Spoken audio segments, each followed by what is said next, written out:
everyone, this is Maya's Reviews. Welcome back, and today I have a special guest, Charles Wachter, the author of The Twin Paradox.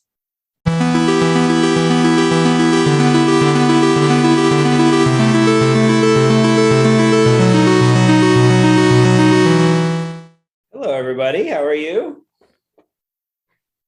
I'm very excited to chat today. It's not often I get fans of the book calling. So yeah, I was very excited when you reached out because I loved The Twin Paradox. It's one of my favorite novels. So thank you. So why don't you tell me a little bit about the first novel in your series, The Twin Paradox, for people who aren't familiar with the novel? Yeah, sorry, that's my little espresso machine. So The Twin Paradox is like a science thriller with a YA twist. It's got a very heavy dose of adventure and a touch of fantasy, but through the lens of science. And it tells the story primarily, there's a lot of storylines in the book, but it tells the story primarily of a group of teenagers in Ohio who, they're exceptional. They're at a tough magnet school academically, but all of them have sort of complicated families and parents, and at their graduation they find out they were all part of a surrogacy program for parents looking to have kids. And little did they know that the DNA that was used as part of the surrogacy program was DNA from some of the greatest thinkers and intellectuals in history.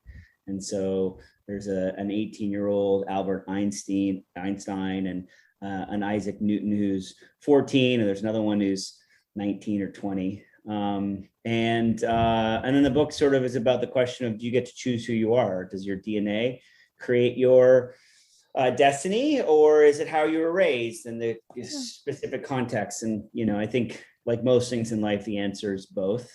I put them through the ringer because they are not the first to go through this program, and an older Isaac Newton has been playing with a particle accelerator on a remote section of Texas, and they are quickly swept into what is a multinational sort of government conspiracy in an adventure that's told over 5 days. We play with time and evolution and all sorts of crazy stuff. So I think that's pretty, it is a really good description of the novel. It's tough, because there really is a lot. Like just the time trick in the book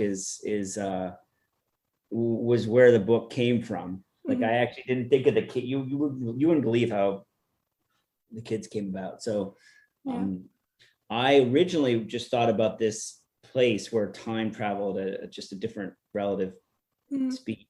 So for every 3 minutes on the outside on this like remote location, 10 years pass. And I thought that was fascinating because you could do 10 years worth of research, 10 years worth of manufacturing. There's no weirdness there. It's just like anywhere, time is relative, as we know from Einstein. And I was just sort of obsessed with that idea. And I was going to use Jurassic Park as kind of a rough model for how to make a really violent, vicious, interesting, science-driven adventure, right? Yeah, I thought it was very scientific, and I definitely saw a lot of Jurassic Park in it. That was what the novel reminded me of a whole lot. I spent 3 years. I was an English major at Yale, and I spent 3 years. When I decided I came up with this idea of this time thing. I knew that if I just wrote the book, it'd be terrible, or I knew I needed to learn how to write a book like this. So I actually took kind of the same process that I would apply in college to Milton or Chaucer or Shakespeare. And I did the same thing with like a commercial thriller like Michael Crichton. So I studied Jurassic Park, and I wrote like a 180-page breakdown of the book. And it literally took me 3 years. I really, really studied it, how it was written.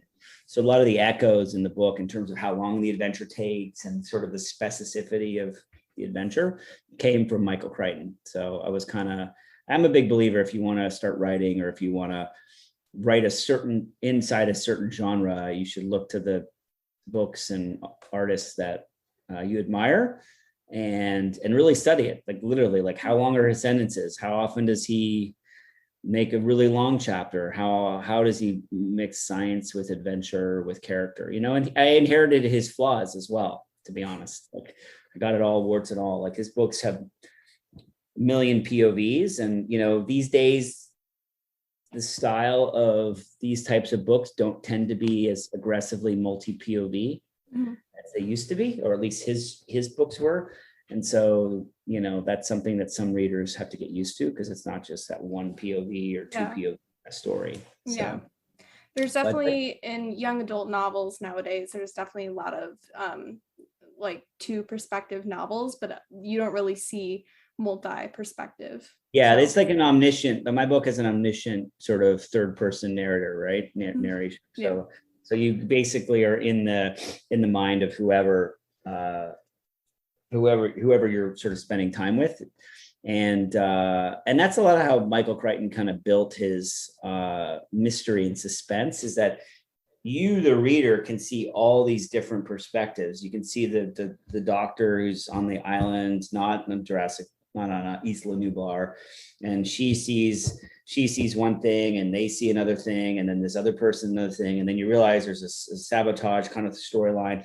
And so you're, as a reader, putting together this kind of global conspiracy, but there's no one person who sees it all until, which is crazy. In Jurassic Park, the word dinosaur doesn't show up until page 70. No one knows there's dinosaurs. There's just these kids, these chemical traces, these attacks and things. And then it's not until the main character, Alan Grant, shows up on the island and sees it, that the word dinosaur is actually in the book, which I think is really fascinating. So I sort of, I learned a lot from that, and the book was kind of based, but the kids didn't show up until literally I spent another 3 years outlining my book. And then I was going to write, not a word of lie, Maya, the very first day I was going to start writing the book. The kids did not exist as a character. It was not the main premise of the book at all. And I had a new writing desk, and I was about this was 4 a.m. because I had to write before work. And I was like, I gotta get my coffee. And I will kind of wander over to my kitchen, and when I had a computer in the kitchen, and I'm waiting for the coffee to brew. And I'm like, I'll just check CNN. I'm literally just like procrastinating. I'll check CNN. I have not written word one. And that morning, at that time, in the 3 minutes that I was looking at CNN before my coffee was finished, I read an article that said a dentist had bought Isaac Newton's tooth, like a news article. And immediately I thought, oh, that's interesting. And then I was like, oh, that'd be cool. I could have like all sorts of people from history, but not really people from history, because I got technology that compresses time. And so between the compression of the time and the fact they could grow up organically in the present day, and I could introduce new historical figures quite easily, I was like, oh, it's fun. Now it ended up proving to be a challenge to the book, because it took the book in a more YA direction. So it's a YA adult science thriller mix, which some people super dig, and other people like they want one or the other. Like some people want YA and there's too much science and it's too complex, and other people like the hard science and the information, and they don't like the YA aspect. So I find that my best readers are smart, intellectual YA readers who really enjoy a good YA story, but they don't mind complexity and adventure and stuff like that. Like you. Oh, thank you. Yeah, that's very interesting, because I mean I haven't talked to many authors, but it's interesting to think about how you had this idea for your story, and then you go to writing it, and then all of a sudden you have new ideas that come to the table. So that's really interesting that it was just, fate that you found this story that inspired you. Yeah, and I think writing a novel can be really intimidating. I don't know if you're interested. You wrote a book? Well, me and my sister, when we were little, would start writing books and never finish them. But... I guess for you and for those who are thinking about writing a novel, what I find really, what I enjoy about it is that it's complex and it takes forever, and it's this thing you can keep coming back to. And I sort of treated it like I was swimming across the Atlantic. I just knew that if I just paddled a little every day or swam just every day, eventually I'd get to somewhere, And so, and that was how I treated it. Like I knew I wanted to write a Michael Crichton style thriller, and I knew I wanted to I wanted it to be violent and have a bit of comedy and so I was like, okay, well, I'm going to study. And I actually studied for 3 years in my spare time. I'm a TV producer, right? So in my spare time, I would just like read a chapter and I'd break it down and I'd really think about like what it was doing and why I was interested in reading the next chapter. And I kind of did that, and time passes, you're young now and you won't be, and that's the thing I discovered is that like eventually I kind of, after thousands of hours of working on it, I was on the other shore and I was like, oh, I made it, and I have a book and, and there's still things I want to rewrite in the book, and I'm forcing myself not to rewrite the last third of the book so I can focus on the sequel. Yeah. So, and, but it's, I make a lot of TV shows, so that they take a lot of my time, unfortunately. Yeah. When did you know that you wanted to get into writing? To be honest, TV was secondary. I always wanted, I was an English major in college, and I studied the classics and literature in high school. And I just loved it. I thought I was going to go into publishing. I worked for HarperCollins for a bit. And then I got into grad film school. And so I kind of started towards the film and TV side of things. And, listen, I spent how many years writing this book, and, it's doing well. I've sold, it's a bestseller, but, TV is a much bigger business, and it's quicker and faster paced and creative. So, but I always wanted to be a writer. I don't think I knew I always wanted to write a book. My hope is I can retire from TV in the next 5 to 10 years and then just continue writing. Yeah. Because I love it. It's like a playground. I love it. I love it. I love it. I love it. I just enjoy it. There's nothing more than I love it. It's a cookie and a coffee and my laptop. It's because for me, writing is like when I watch a great film or read a great book, and I get to kind of go somewhere else and be someone else, and like when I write, it's like an escape from reality. Yeah, I had the same experience when I write. So, but I get to create stuff that I find interesting. So I'm like, oh, I want to, I've always been obsessed with oil rigs as these sort of mythic places, and so I would and I like the industrial tech side of it. So I'm thinking about writing this. Yeah, so I got lots of. Yeah. What was the favorite aspect of your series or your novel so far? My favorite aspect? Yeah. You mean like from a process point of view or something inside the book? Either one. Well, I guess I can answer both. So from a process point of view, I enjoyed the most those moments where I had a very deep understanding of what I was trying to do and was doing at any given point in the book, right? So what, TV is very fast paced, and it's very driven by committee creative decisions, and there's a lot of people and a lot of decisions, and it's a complex, multi-headed, multi-person thing. Whereas I enjoy the quiet solitude of really thinking deeply about things. And it's not a deep book, right? It's a creature feature kind of book. But when you're writing, even if it's a simple thing, like oftentimes you have to really think quite deeply about life and about that. So I would say from a process point of view, it was when I was really deeply engaged with the act of creation. And there's certain chapters I wrote once, and there are other chapters I probably did 30 passes on, like the opening chapter in, where they're collecting the body parts. Yeah. I wrote that once and I just cleaned it up, and and then the oil rig chapter, which was always used to be my opening chapter. In fact, the very first books I published, when I published last August, didn't have that grave robbing chapter. Yeah, I just loved it, so I put it back in. But the so I have fond memories of just writing a lot of that stuff. Really, from a process point of view, just I get to just kind of it's like my playground. In the book, there are things I'm most proud of, like the writing or the scene setting. Like I do love the opening chapters in particular. I'm proud of those.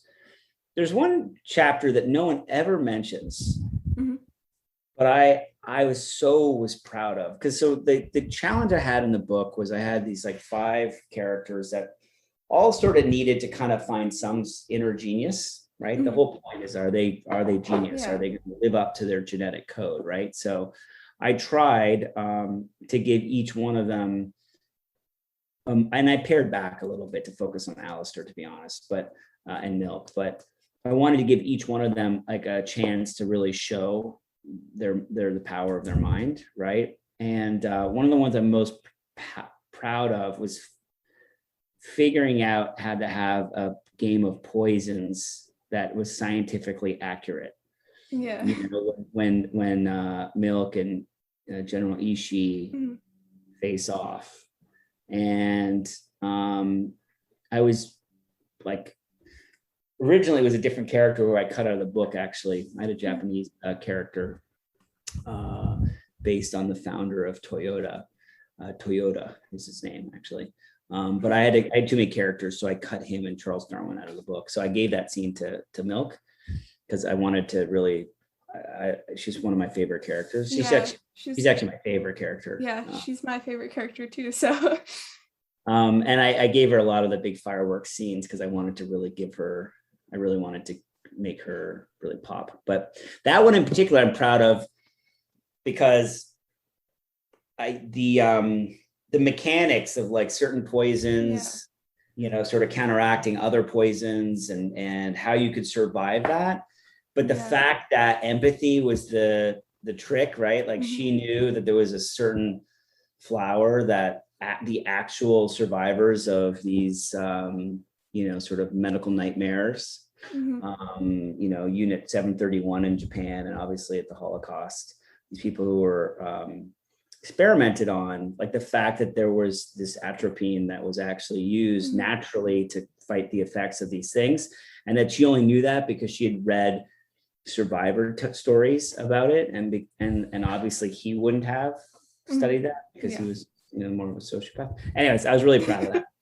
I was proud of that because I was like, oh, it works, you know, because it's tough to kind of portray genius in a way that's not just saying they're genius, you know, to try and capture some leap of imagination to kind of encapsulate like what makes it special, you know. And that was the hard thing with Alistair, is I obviously needed him to be the core, the person who really solves the problem at the end. And that required me kind of mixing, you know, sort of, you know, some sort of passable relative physics in a way that you would buy enough in the context of this, you know, sort of set of rules I created that made sense, you know, with the wormhole and all that stuff. So, yeah.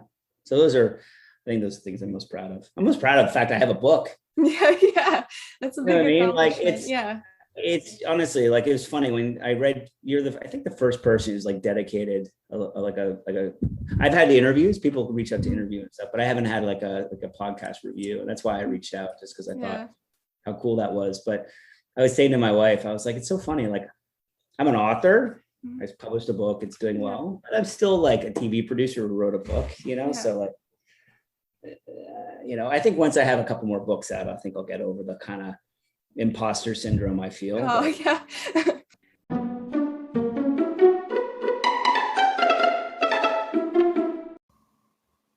Interested in starting a podcast? I bet you haven't heard of Anchor, an app and site that makes it super easy to create your own. Not only is it free, but Anchor also allows you to make money from your podcast with no minimum listenership. Anchor distributes your podcast for you to Spotify, Apple Podcasts, and more platforms. Anchor has creation tools that allow you to record and edit your podcast right from your phone and computer. It's everything you need all in one place. Download the free Anchor app or go to anchor.fm to get started. That's ANCHOR.FM to get started today.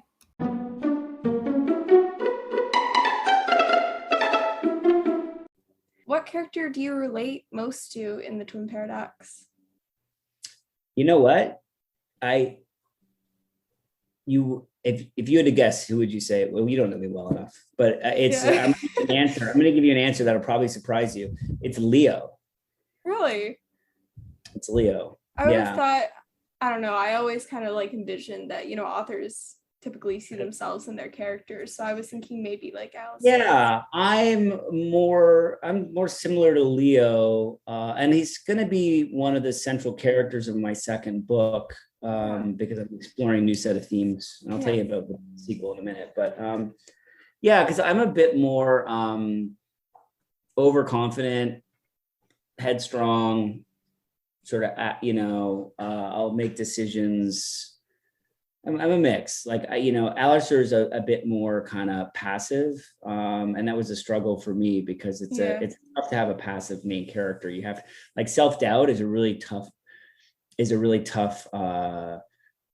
characteristic of a main character, because you want a main character who's constantly leaning into the problem and failing. Yeah.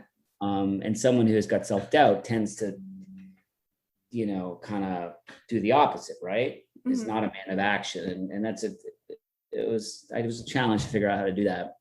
Leo's a kid of action. He's a creative. He's funny. He doesn't take things too seriously, and I think people could sometimes perceive him as a joker, but there's a really deep well there. I didn't explore it too deeply in the book, but I know from what I know of his character and what I think of him, I'm actually closer to Leo. Yeah. So I mean, I make giant reality shows that are ridiculous, right? So there's definitely a side of like the kind of the clown, like me. He was always quick to crack a joke, and I think Leo really added the comedy to the novel. Yeah, and then I had to be honest, I pared him back quite a bit in just trying to make sure that Alistair and Milk had enough of I didn't want it to be too ensemble, even though it is pretty ensemble. So yeah. If you were stuck in Cornerstone during a 10-year cycle, what would you do? That's a good question.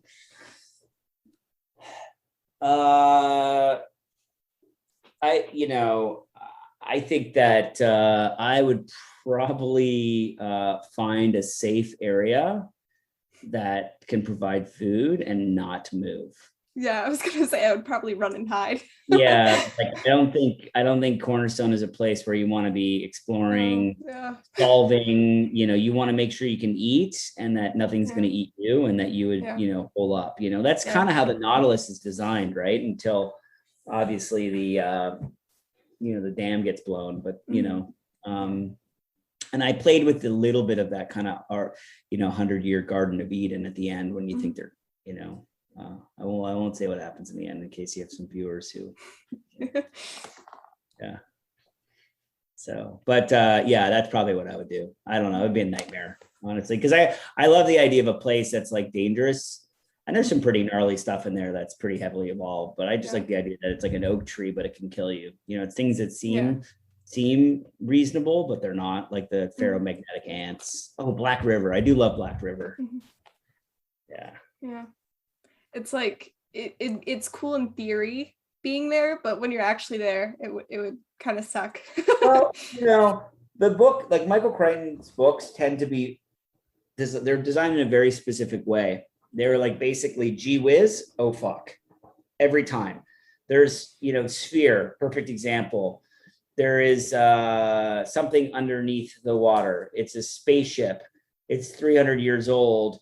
It's an American spaceship.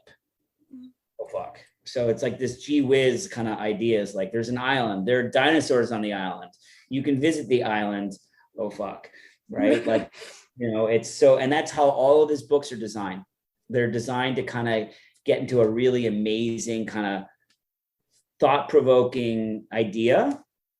And I would argue an island zoo for dinosaurs is a stroke of genius idea, but and then the consequences of greed and technological pushing the technological bounds ends up unraveling all of that. And that's how these books are all techno fear, techno fear, techno fear, techno fear. You know, same with the Andromeda Strain, you know, is another one. You know, it's just like that. So many it's about liar books like The Great Train Robbery and, you know, Disclosure and stuff, which are off form. So, but yeah, that's how they work. Gee whiz, that'd be fun to go to Cornerstone. How cool is that? Oh fuck. Yeah.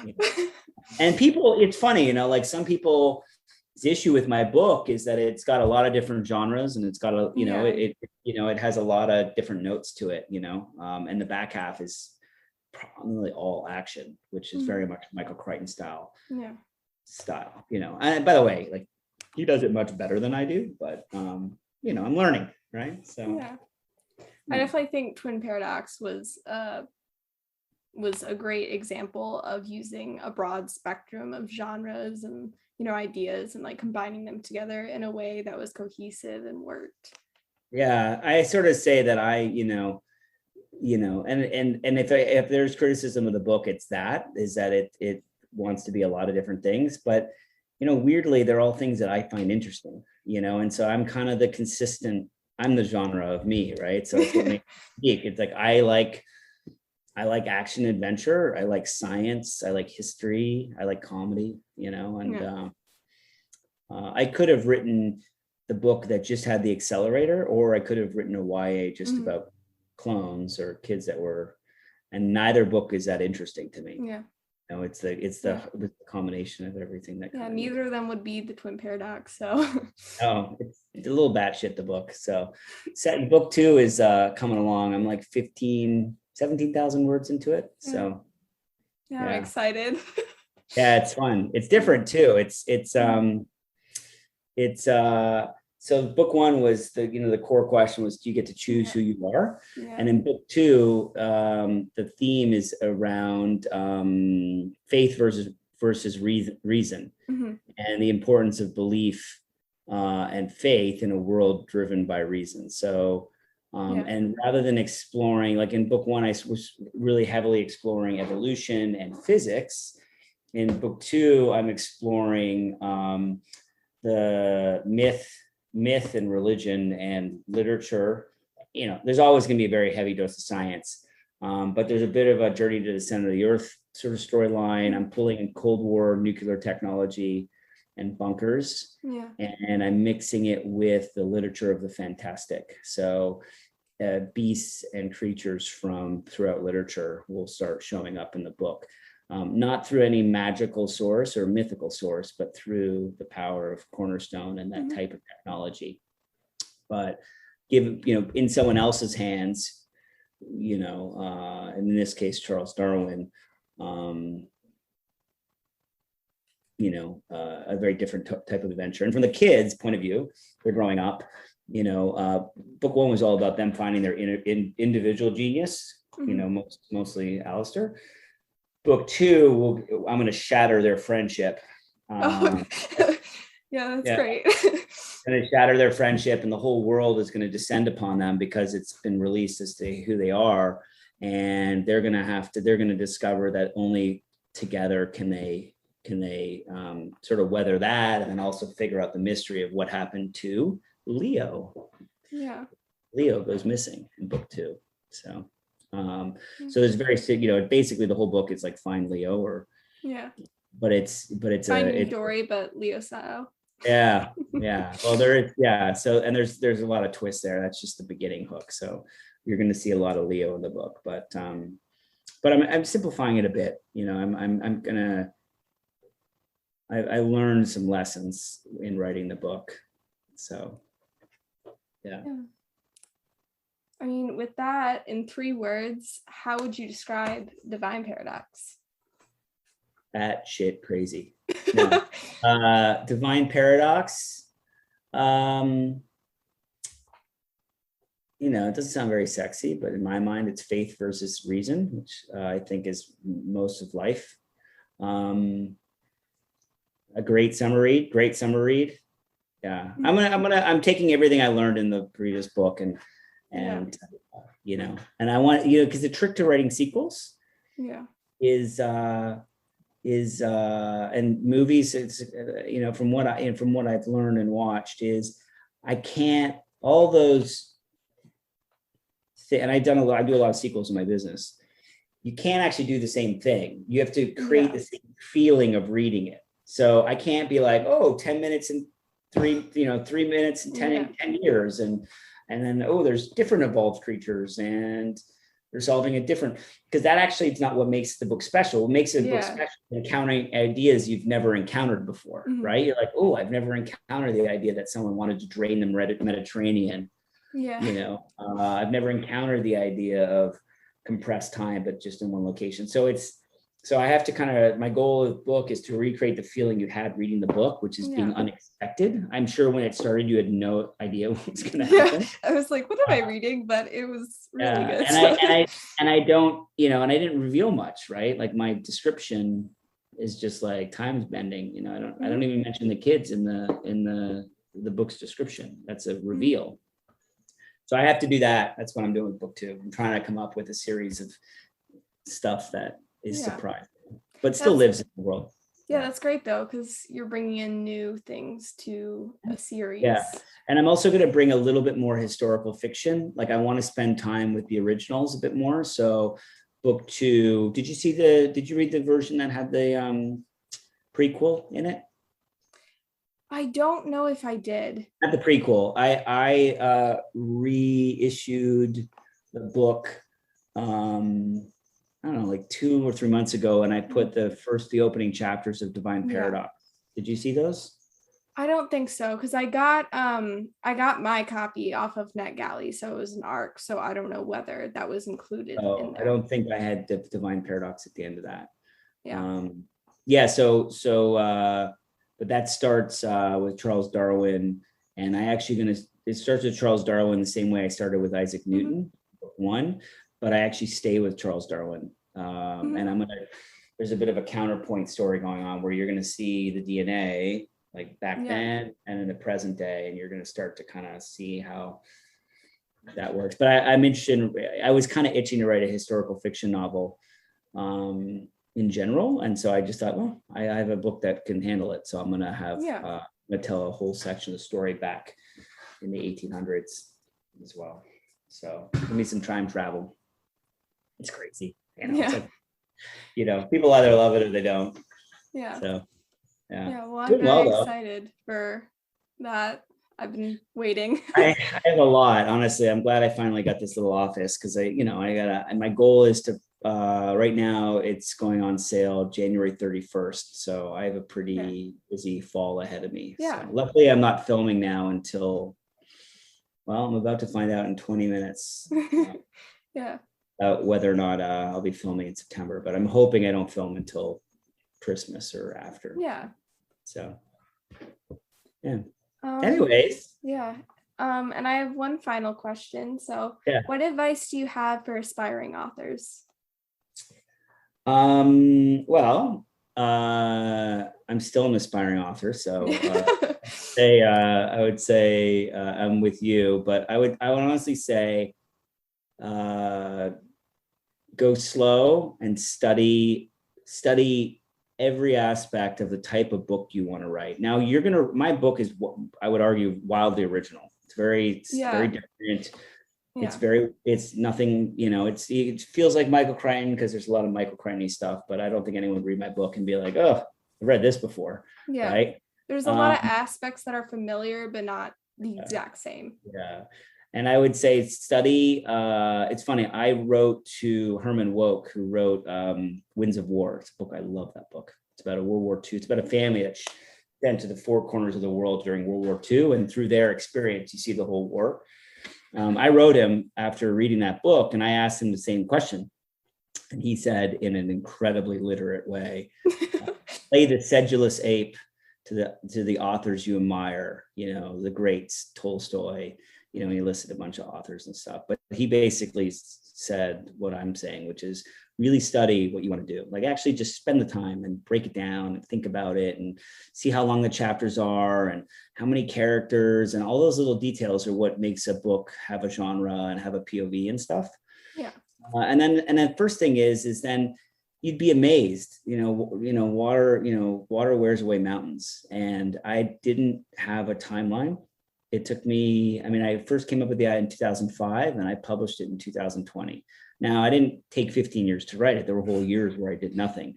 But if you just chip away a little bit every day and you just be patient, we all have jobs, day jobs. It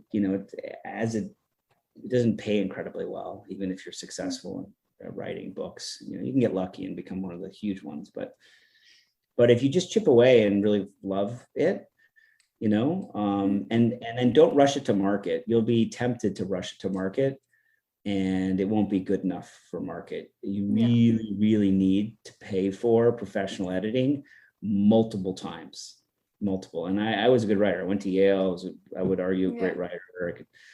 Still, like, the mistakes I made were pretty numerous, and how quickly I got it out there to the few important people that I knew. So I would argue just you need a development editor. He's the one who tells you about character, story, plot, theme.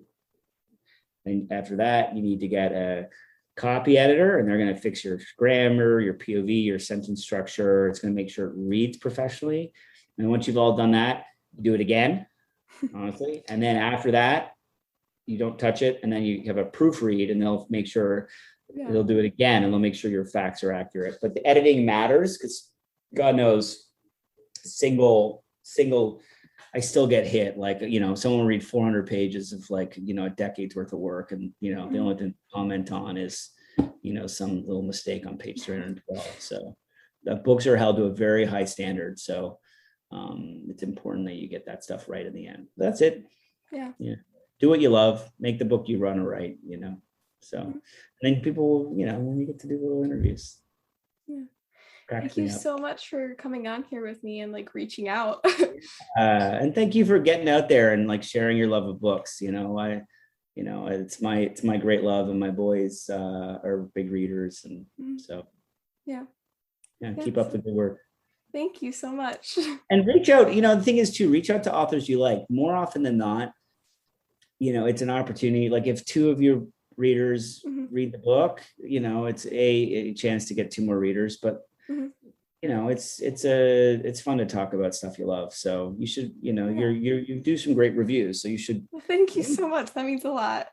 Yeah, just email them. They'll say yes. I get a couple of requests every so often, and I'm always happy to do it. So reminds me why I do it, because when you write a book, you just put it out,